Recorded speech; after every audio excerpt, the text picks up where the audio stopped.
Hello বন্ধুরা, তোমরা সবাই কেমন আছো? আমি ভালো আছি, তোমরাও নিশ্চয়ই ভালো আছো। যাক, আগেই বলে দিই শুভ দুপুর। আমি আবারও তোমাদের সাথে নতুন একটা রেসিপি নিয়ে এসে হাজির হলাম। নতুনও নয়, আবার পুরনোও বলতে পারো, কারণ এটা আগেকার দিনে এই রেসিপিটা হতো।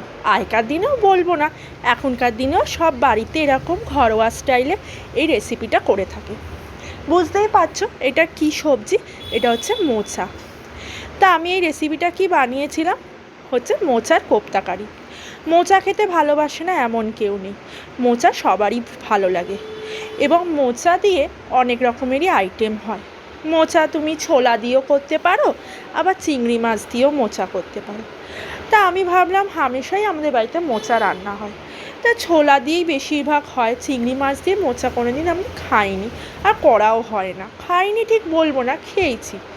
তাও কি করব, চলো, সব সময় তো ছোলা টোলা দিয়ে মোচা করা হয়, আজকে একটু অন্যরকম স্টাইলে পদ্ধতিতে মোচা রান্না করা যাক। ভাবলাম চলো মোচার কোপ্তাকারি বানানো যাক। কোনো দিন বানানোও হয়নি, আর কোনো দিন খাওয়াও হয়নি। আমি এটা ফার্স্ট টাইম বানিয়েছি।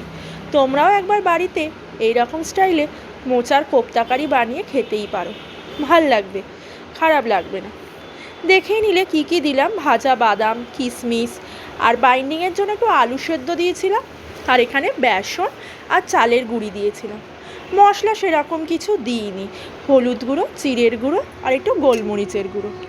আর এমনিতেই আমি যা যা এখানে ইনগ্রিডিয়েন্টস ব্যবহার করেছি সবার বাড়িতেই অ্যাভেলেবেল। কারোর বাড়িতে যে এমন ইনগ্রিডিয়েন্টস থাকে না তা কিন্তু নয়, অতি সহজেই তাড়াতাড়ি তোমরা বানিয়ে নিতে পারবে। তাই দেখছো কোপ্তার আকারে আমি কোপ্তাগুলো ভেজে নিলাম। তোমরা চাইলে এটা স্ন্যাক্স হিসাবেও খেতে পারো, আবার চাইলে তোমরা বড়া দিয়ে, গরম ভাত দিয়ে, ডাল দিয়েও খেতে পারো। আমি তো ভাবছিলাম শুধুই কয়েকটা খেয়ে নিই, কিন্তু না, যেহেতু কোপ্তাকারি হবে, খেলে চলবে না। আর এখানে দেখতে পাচ্ছ আমি একটু পোস্ত দিয়েছিলাম। তোমরা চাইলে এর মধ্যে একটু সাদা তিল, কাজু বাদাম দিতে পারো, তাহলে টেস্টটা আরও ভালো লাগবে। আমি এটা নিরামিষের দিন করেছিলাম, আর এটা দেখতেই পাচ্ছ সম্পূর্ণ নিরামিষ পদ্ধতিতে করেছি। তাই ওই জন্য একটুখানি ভাবলাম একটু পোস্ত বাটা দেওয়া যাক, কেমন লাগে খেতে। ভাবছিলাম একটু তিল বাটাও দেবো, বললাম যে না, বেশি হেভি রিচ করে লাভ নেই, একটু নর্মাল স্টাইলেই করা যাক, দেখি না কেমন খেতে লাগে। খেতে তো অসাধারণ লাগছিল। আমি তো ভাত দিয়ে পরিবেশন করেছিলাম।